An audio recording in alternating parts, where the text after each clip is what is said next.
Hey, good morning everybody. That's in the Southern Hemisphere. We're around New Zealand zone. In the Northern Hemisphere, Europe, and coming into the States, it's probably good night from Sunday night. So this morning, just following up on yesterday's session, I'm looking at doing a little bit of a longer session focusing on a specific theme. Now I appreciate that the video quality isn't sharp here, and I just wanted to have a few words about that before I started, right? So part of what I'm trying to explore here is just the thinking behind the process. We're using Facebook, it's a dynamic medium, and I want to try and use this to try and connect with others that are learning about this process and learning about figure modeling, as well as those that are just interested in my thoughts and how I approach things. I'm going to use I've got the message thread coming through. I'll be Hola Vittorio, David and Andy. How you go, mate? Good to see you, John, coming through. Now, I'm not too sure about the timing on this one. It is intended to try and have a time that suits areas around Australia and New Zealand, and also for Europe. We'll just have a look at how that goes. But what I'm also trying to do in this process is, hi Leslie, apart from being distracted from everybody popping on, what I really want to try and do is I want to be authentic, and I'm involved in continuous improvement in my day job, and what I want to try and do is I want to just try and make each of these a little better than the last. I want to keep them real and authentic, and I want you to get a real sense of who I am and the way I go about doing stuff. I don't for a minute profess to have all the knowledge and understanding about what I'm doing in this, and part of this actually helps me think it through. I'm also mindful that some of you living overseas will struggle to understand my language, or necessarily think that I might be able to talk I might talk a little bit fast. So I'm conscious of that too. I'm going to reflect on the process I'm going through. I'm going to try and acknowledge each of you as you come through. And if I don't catch you on the video itself, I'll certainly follow up with messages and notes afterwards. This really is about a process of helping others share knowledge and experience, and give you a little bit more of the dimension behind the figures that I paint, and some of the people that I've met through my journey over the years. Really excited about what's coming through. We've got Matt Huck. Wonderful to see you, mate. Perfect time for California. Always a perfect time for California, isn't it? See everybody out on the beach today. That's a bit different from our beach here at the New Zealand lockdown. Nobody at all on the beach. It's going to be an interesting one. I'm going to stay away from politics a bit. However, I can't avoid the fact that many of us are in lockdown, or certainly going through these COVID days. So I can imagine that's pretty tough. Hola, Gomez. Thinking of you in Spain there, mate. Not too sure whether you can understand me all right, but trust things going well there.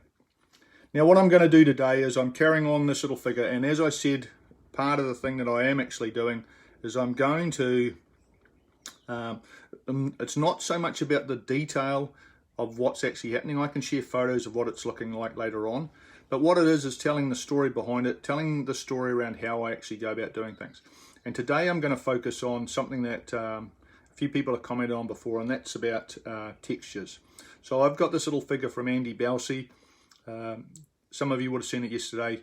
Some of you may not be familiar with it. It's from a company called Tommy's War. A chap, Darren Parker-Mead, runs that in the UK, a small business owner, and he's been a major supporter and major encourager of World War I figure modelling for the last 10 years, coming up 10th decade, the first decade for Darren. And during that time, Darren's produced a number of figures, almost all exclusively from Nino Piccicini out of Italy. And they're very special figures, each of them with their own little personality and character to them. This one here is being done for a friend of mine, Andy Belsey. Now, Andy's renowned for a number of trench dioramas that he's actually done. He's a professional architectural modeler in his daytime, and he's actually writing a book about trench modeling. And that's due, I don't know, maybe later this year. And I'm blessed to be able to have the opportunity to paint a couple of the figures that go into Andy's trench scenes. So I've got two for this one. I looked at it yesterday. So there's this little guy sleeping, and there's another officer checking his map, just standing together in an officer's dugout. So you're actually not going to see a lot of the detail because it's quite a dark environment, the officer's dugout. It's got some little lights in it, but I'll still try and put the normal amount of detail into these and photograph them before I send them back to Andy. I've got another couple of figures that I will look at doing later on, and I'm going to be exploring different themes as I go through.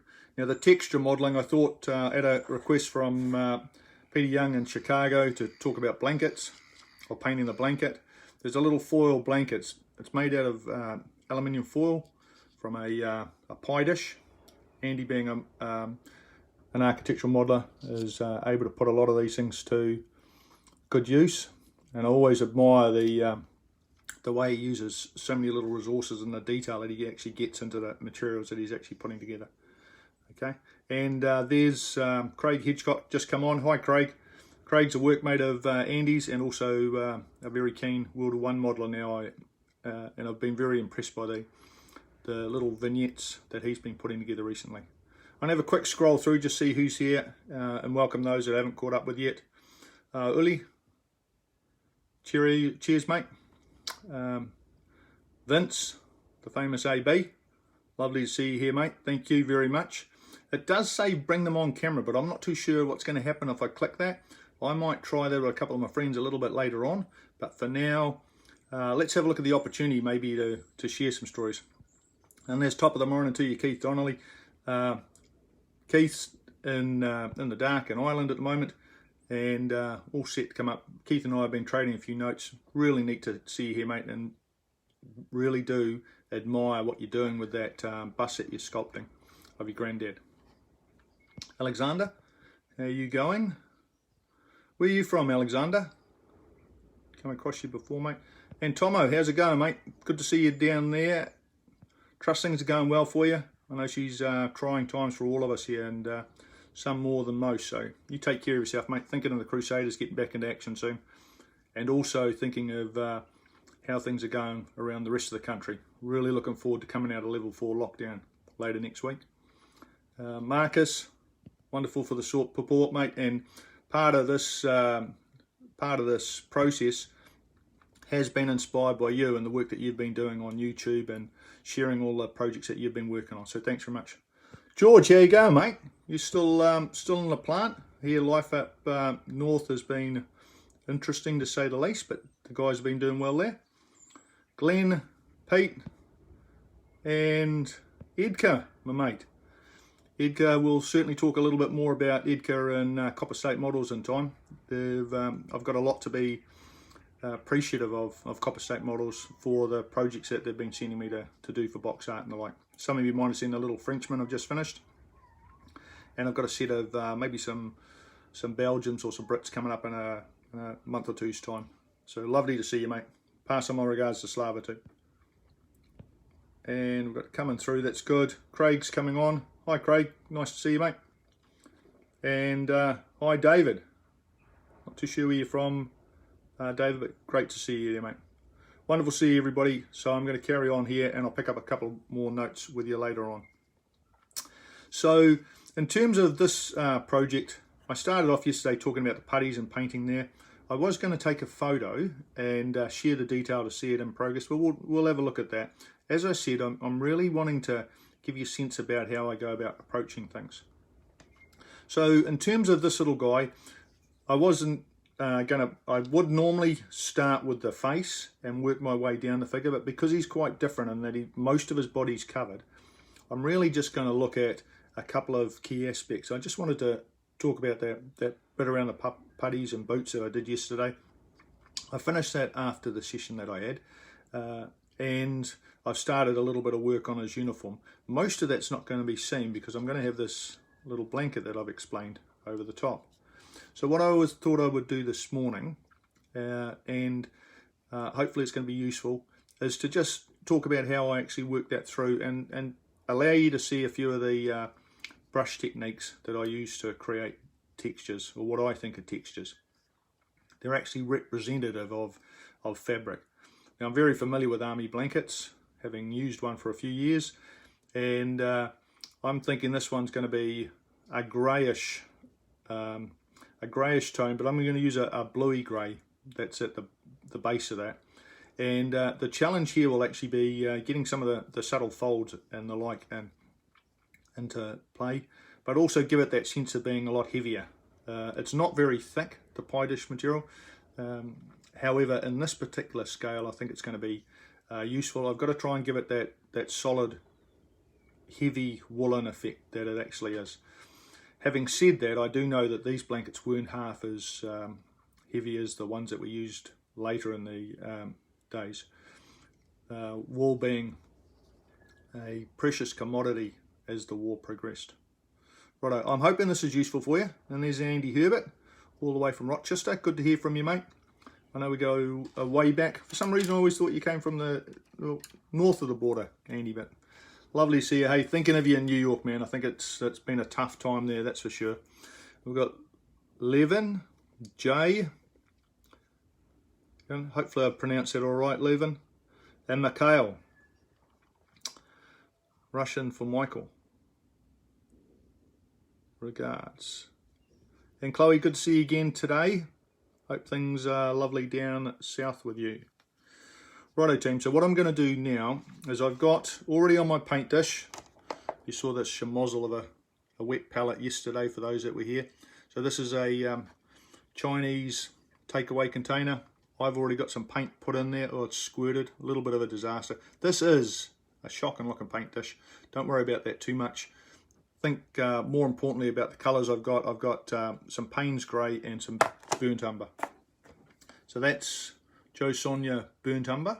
That's the paint that I'm using there. It's an acrylic gouache paint. Okay, I really like these because they're nice and flat. They dry very matte, very good for the way I approach textures.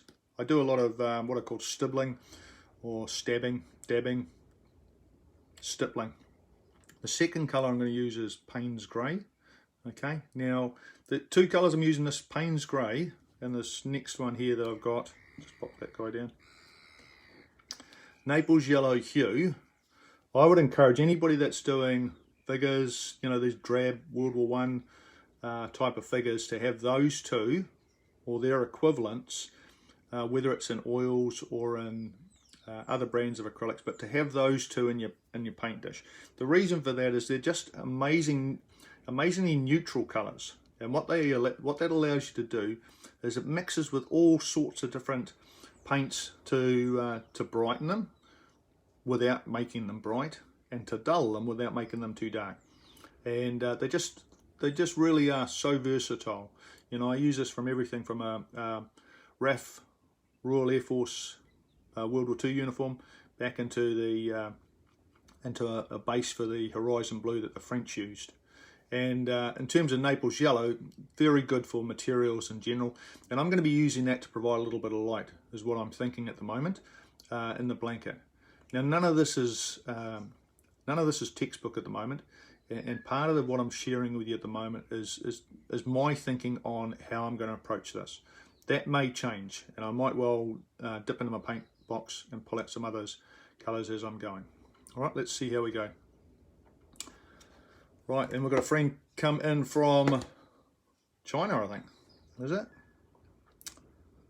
Sorry, I can't pronounce your name, mate, but wonderful to see you here, eh? And Francisco's joined up too.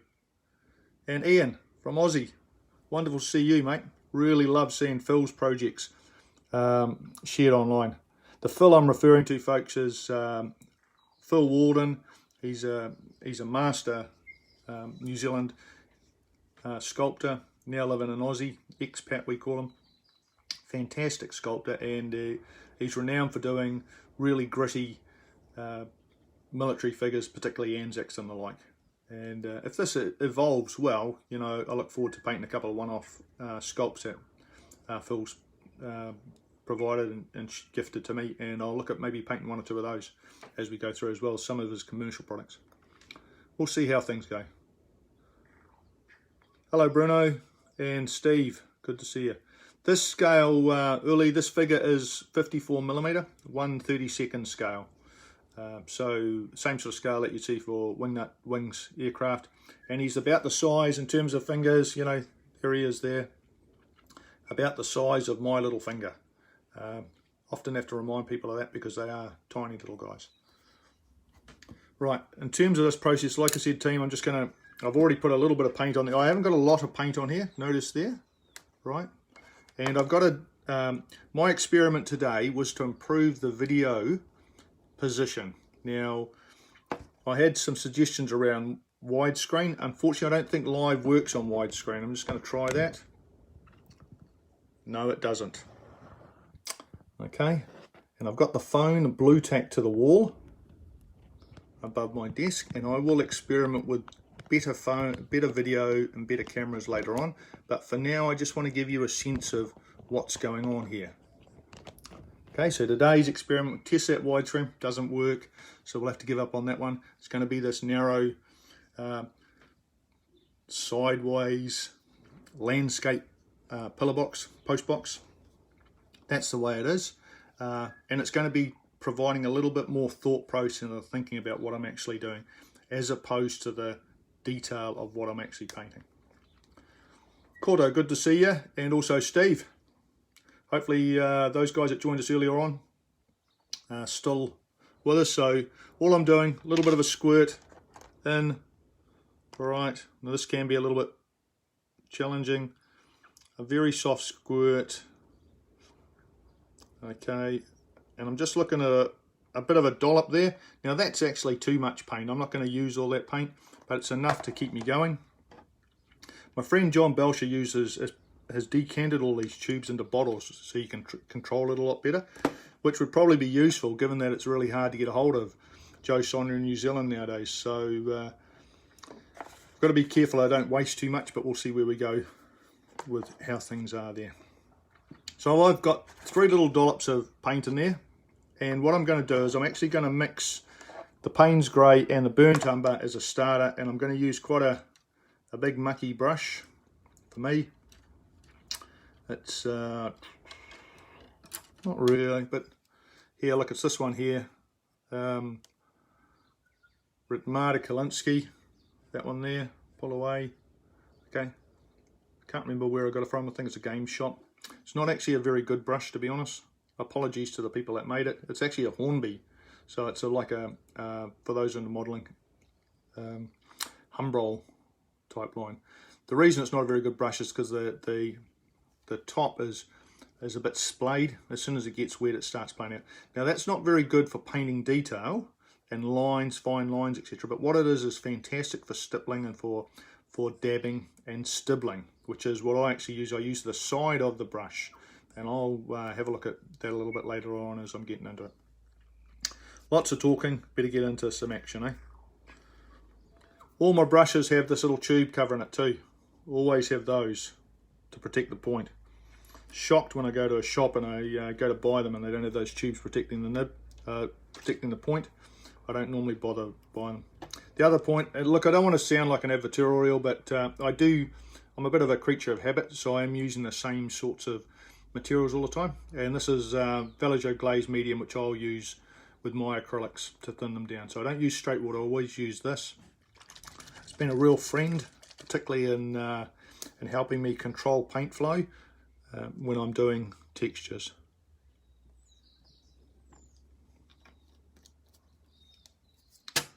Righto, who have we got joined here? We've got Andy Gorman. Here you go, mate. So a couple of Andys. Looks like you're mirroring, got some text. Yeah, it is mirrored, mate. That's just the way the camera's set up. And we'll have a look at that a little bit later on. I've got a special t-shirt I got from a mate from Young's Miniatures when I met him last November. And hi, Mike. Mike Spakowski. Nice Polish name, maybe from the States. Everton, how you going? And Axel, nice to meet, mate. Thanks for taking time. 23 of you are on at the moment. And Cordo, 24. Good stuff. 26. Bit of a competition there, sort of coming through. Andre. And let's get going. I'm really interested in how some people bring them on camera and some people don't. So I'm just wondering if you guys have got iPhones or something that allow you to actually share with what I'm doing here. I'm not sure. Now set up here, I've got an Optivisor, I've got 3.5 glasses. I need both. Eyesight's shot for close-up stuff. Got to have glasses of some sort. Now I've also noticed that I've got my normal reading glasses on, and whilst that's great for seeing you guys, it's not enough detail for seeing my figures. So this helps me see a little bit closer. 3.5, and they're from an optician. So I went to an optician, asked for some high quality reading specs, and I got those as opposed to the ones that you get from the $2 shop or the £1 shop. So you can see a little bit of work on this. There you see that brush has lost its point. It's all splayed out, but it does perfectly in terms of just getting a bit of paint on. And all I'm doing at the moment is I'm just going to put a base coat on here. So this is not very exciting stuff. And I'm going to start with the back. I've already undercoated, you can see inside there, I've already undercoated the edges, just so I don't see any of this. Now Andy always undercoats his figures and his accessories. You can see a little bit of shiny metal coming through perhaps, just on the edges, but he undercoats it all with an auto primer, a grey auto primer. Now this is not going on very thick, and I'm going to put a couple of layers, but all I'm doing is just spreading this on here. One of the great things with textures, it's really about just getting the effect. So, you know, you don't have to get precise brush strokes in terms of it. Like, it's almost like a bit of a wash in terms of what I'm putting on there. And the pleasure of acrylics is that, you know, they can be so thin. So this is really like, you know, milky water would be the way you might describe it. Just a discolored water. And I'm just spreading that all over, not worrying too much about it. Now normally I'd have this guy down and be right in amongst it, but that'll only be when I start getting into getting onto the detail. I really want to see what's happening. All I'm trying to do now is just build up a little bit of a base.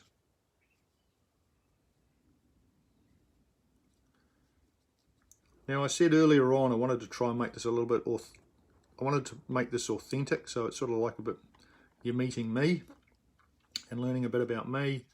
I wouldn't necessarily be this deliberate in the way I'm laying the paint on if I'm working myself. But I'm trying to do this to provide the way it's thinking, right? So just sort of see, you'll see a little bit of paint building up there. You can see it's semi-translucent or transparent, and that actually helps with the having the primer on it that Andy's used. But I'm actually liking this colour already. You know, I did a little bit of time in the military when I was younger, a long time ago, and that's where one of the first things I got issued on day one was, apart from a new haircut, was an army blanket. In fact, I got 3, and I learned how to fold a bedroll, so I've got a particular passion for these little blankets. As I said earlier, these were quite, the ones we got were quite thick, and we were in a winter camp, so the base we went to was very cold in winter, so we really needed those 3 blankets. And we were taught how to actually, fact is, I'm thinking there was actually 4 blankets. There was 1 on the bed and there was 3 in our bedroll with a couple of sheets, and we were taught how to fold these together. Now my understanding is that bedroll came from maybe not the First World War, but certainly early times, in terms of making sure that everybody had the right equipment. And we had to make sure we had a bed roll on our bed every single day when we left the barracks.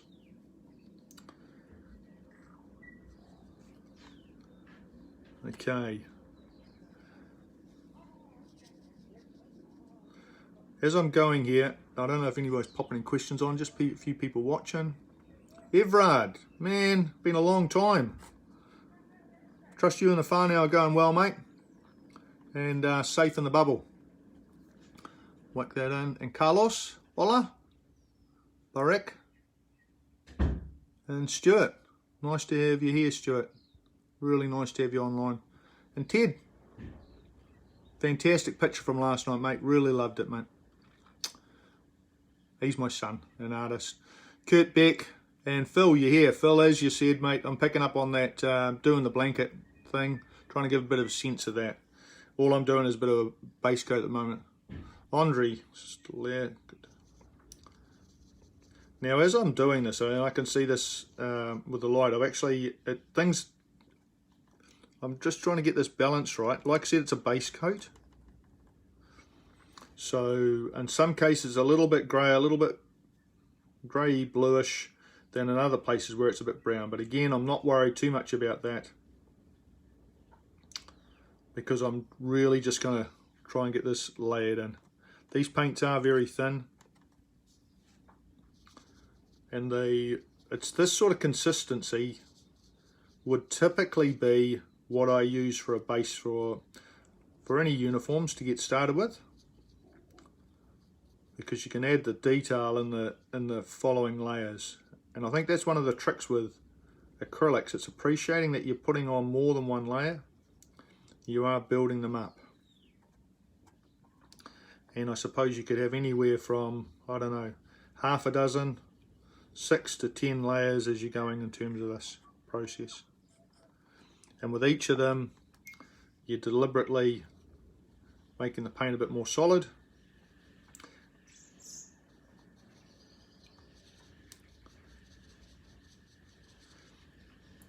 I suppose remembering that, you know, this is this acrylic paint is just essentially a thin layer of plastic that's been laid on. Being acrylic, it's a type of plastic, in fact, and it's very thin. So I think that's one of the challenges I have, and you know, being fair to Edgar and Slav from Copper State, one of the things I'm always conscious of when I send box art figures, it is possible to damage the paintwork through handling and poor wrapping and the like. Now I'm actually going right over this one because I'm going to focus on a specific section in a minute. Andy's done some nice little folds in this, and I think the aluminium pie dish foil that he's used is really neat to get some very subtle folds and creases. They're also quite natural in terms of it.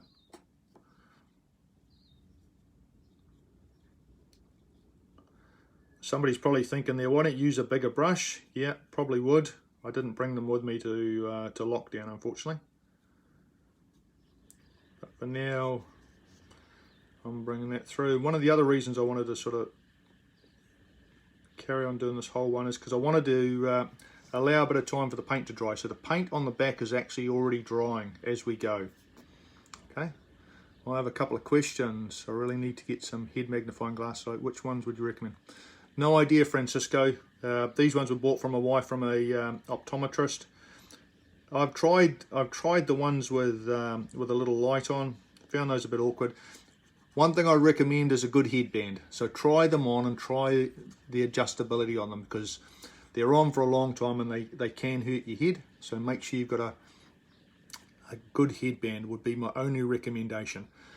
There are some with a whole heap of different types of lenses that you can put on. It's a bit fiddly for me. These are, you know, one fit. I would encourage, if at all possible, get ones with glass. These ones are plastic, but it's a very good quality plastic, so it works out well. But the ones, I originally had ones with glass and they were very sharp in terms of visibility. They're good for cleaning. Having said that, these have been, you know, I genuinely feel that since I've had the Optivisor, my painting has improved because I'm able to see a lot more of the detail. In fact, the detail that I see when I'm painting, I really can't appreciate it until I put it into photos, and actually from a photo I can study it and see some of the detail I'm not seeing with my eyes or with the Optivisor. Hey, good morning, Bob. Good to see you. Fantastic to hear from you. I hope things are all going well in Toke. And Carlos, Hola from Spain. Thinking of you guys there, mate. Can't say anything more than that. Steve there, Bob. A couple of those blankets still, Bob. Yeah, I can imagine, mate. From the days now, as I'm going through and looking at this team, as I'm looking at with the Optivisor, I can actually see there's quite a bit of texture actually in here, which is okay for the blanket because it's going to be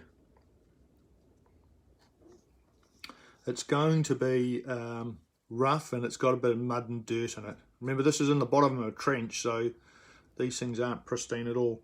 But what's happened is, just as you're handling the pie dish, the tin foil, you've actually got grit and grime coming in, not to mention from the spray painting process. Now what I'm doing is going through for a second layer. You start seeing this is becoming darker. Okay, again, this is a thinner layer, a little bit more Payne's grey and burnt umber coming out.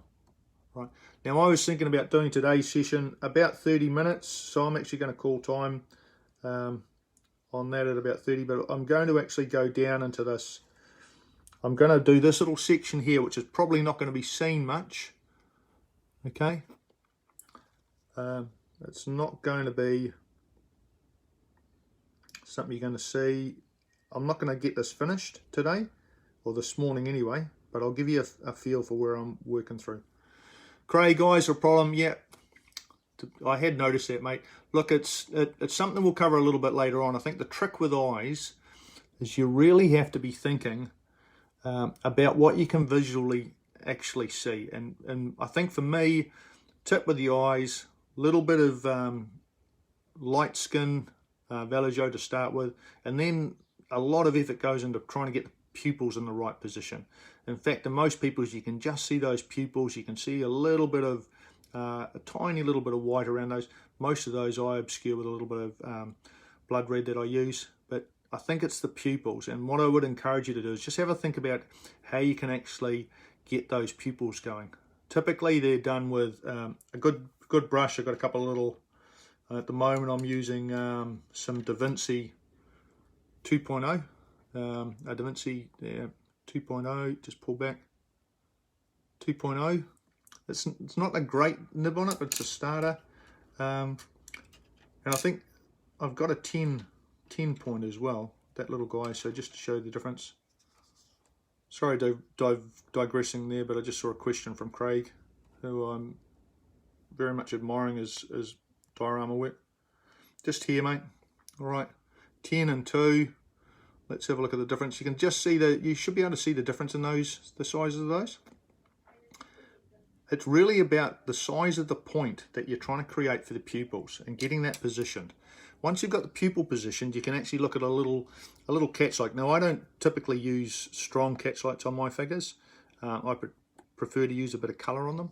But I'd encourage you to do have a go at that, mate. Just look at that little bit of white base correction, skin tone base, and then build a pupil up on that. And a very strong upper eyelid, and not such a strong lower lid. Typically, a black for the top and a brown for the bottom, and you can shape all that afterwards. It's getting the position and right. Now, I can spend up to an hour just doing a couple of pupils on a figure, and my little 3 Frenchmen, one of those was not 100%, 99%. I think the trick there is to practice, and you'll see where you go. Now, I'm actually putting a third layer on here. I'm just going to show you third layer. Now, this is you just see a slightly different tone between them, and I'm deliberately doing this just to try and show the color tone. Okay, and it's that base, in this case the third layer that I've got, that I'm actually going to start doing some stippling on. All right, stippling and stippling. So you see I've got this coming through. It's quite brown actually, and I'm not happy with that, but we'll add a little bit of blue in there. But that's reasonably dark.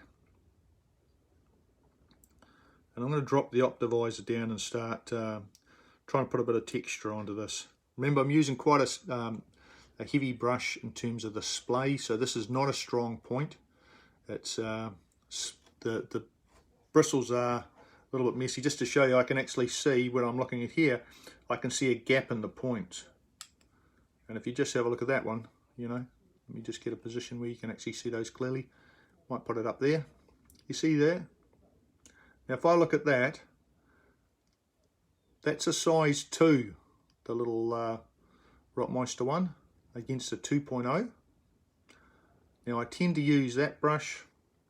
Another one that I like using for this sort of texturing, you get the same sort of effect. Again, it's Hobby Lines. This is this is a 1.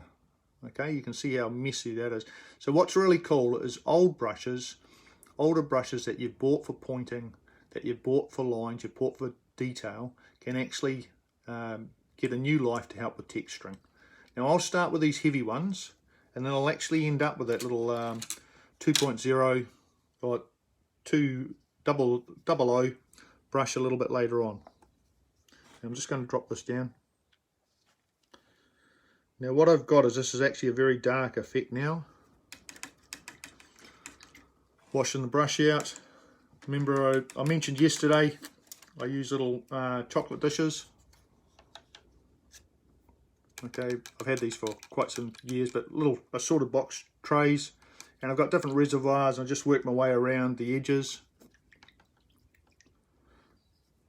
and progressively get the brush clean right down to this last one, which is nice and clean. So typically using this top left hand one at the moment and just working my way through to clean that brush.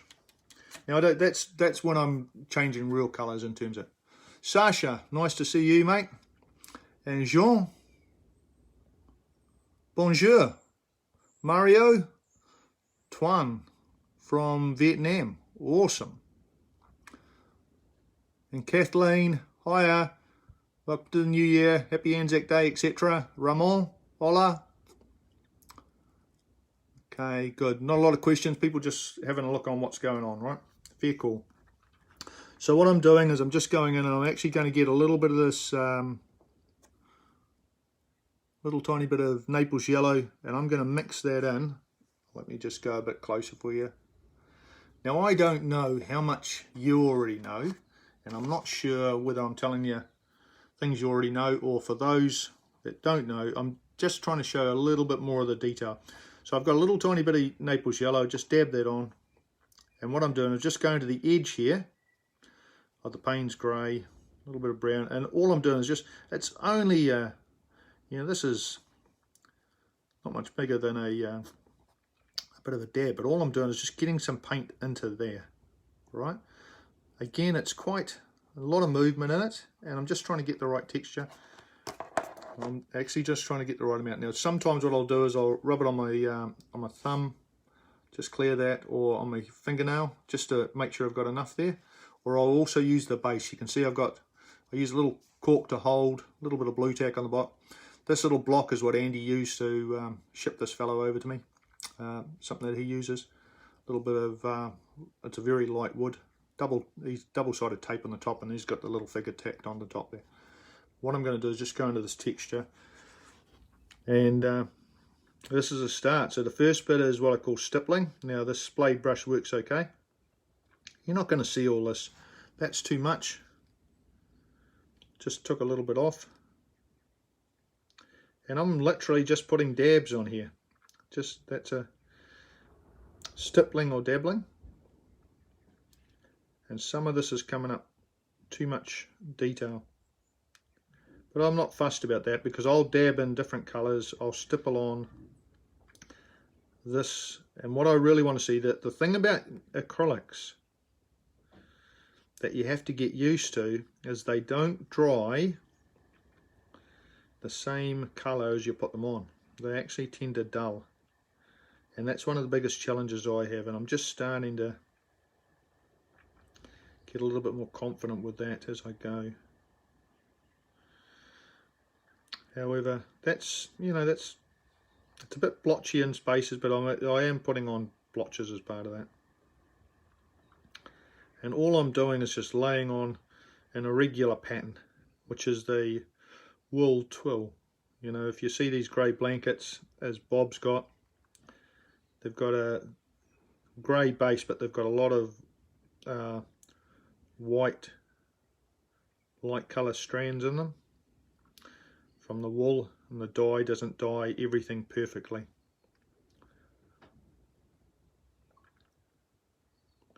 Now this is, you know, in some cases it's little tiny dabs of paint, in others it's little blotches.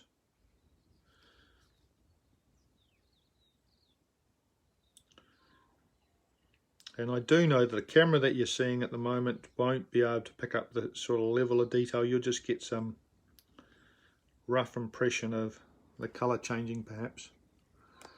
Now what I'm going to do is I'm going to go back over there a little bit with this Payne's Grey and Burnt Umber. Now this is that, you know, this is painstaking work, right? Particularly for this blanket, and you know, I'm expecting to maybe put 2 or 3 hours at least into this blanket, and that's maybe another lesson. This is not the sort of stuff to rush. It's quite meditative, and normally I'd have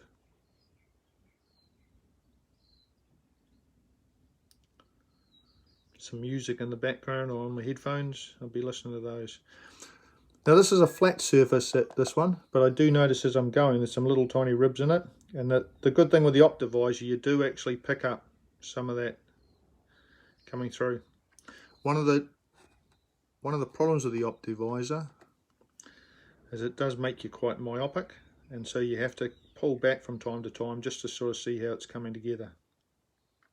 You get a sense of the shade and the colour. So that'd be hardly perceptible, I think, in terms of the way that's dried. However, I'm happy with the way that's coming along. Thanks, Edgar, for sharing, mate.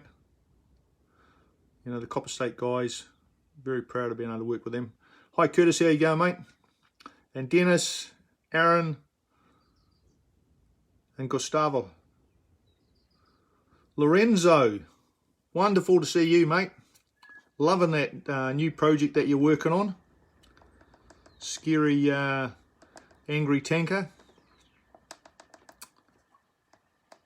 Fantastic. Now I don't know if some of you will struggle with my accent or my English.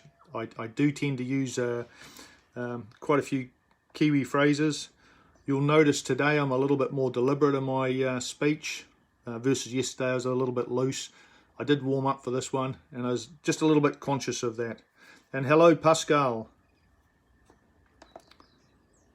Please do, you know, if you've got questions or you want to follow up with me, just by all means add those on a little bit later on. This process that I've been sort of working through today is just a theme on how we actually do the do a little bit of texturing. I'm using this blanket, and what I will do, because I appreciate the detail, I think what you'll notice is when I do paint, when I do share the photos on Facebook later on, you'll see some more of the detail that I've talked about here. And some of that detail, if you're just looking at a tiny part of it, like with my Optivisor, I'm just looking at that section, I'll see little tiny flaws in there that I'm not happy with, little dashes. I looked at the boots this morning and I saw them, you know, some areas of those I wasn't happy with, and I thought I'd be revisiting to try and pull out some detail and to highlight some items. But I think that the challenge is to look at the overall composition and what it actually looks like in its entirety, as opposed to zooming in on that. Okay, hopefully that makes sense. And I agree with you, Andrew. Copper State, Andre Bliskin, fabulous sculptor, and truly honoured to be able to work on and share some of those projects. Taru, how you going? And Michael Sturmy, wow, how you doing, my friend? Right, I'm going to up this up a little bit. Now what I'm doing is, before I mix the Naples yellow in with the Payne's Grey, what I'm going to do is I'm just going to go straight for Naples yellow to try and brighten this up a little bit. And the Naples yellow hue that I'm using from Joe Sonia is it's almost a whitish, an off-white, and I'm just going to use that to just along the edges, just to bring a little bit brighter to it. And again, this is actually starting to be a little bit drier. And I want to stress there's nothing particularly special about it, this particular approach. It's just taking the time and effort to get it right.